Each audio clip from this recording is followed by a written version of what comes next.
Well, muli ngang natalo ang Gilas Pilipinas sa ikatlong tune-up game nila laban dito sa Team Mexico.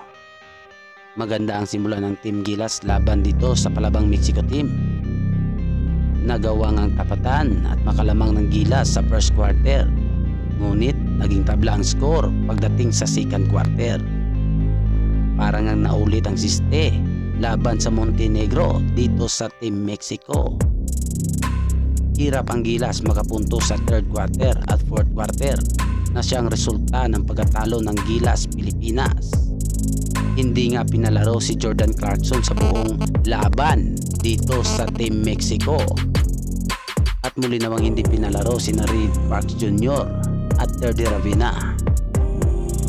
Ngayong araw din maglalabas ng final roster ang Gilas Pilipinas para sa nalalapit na FIBA World Cup ngayong paparating na August 25.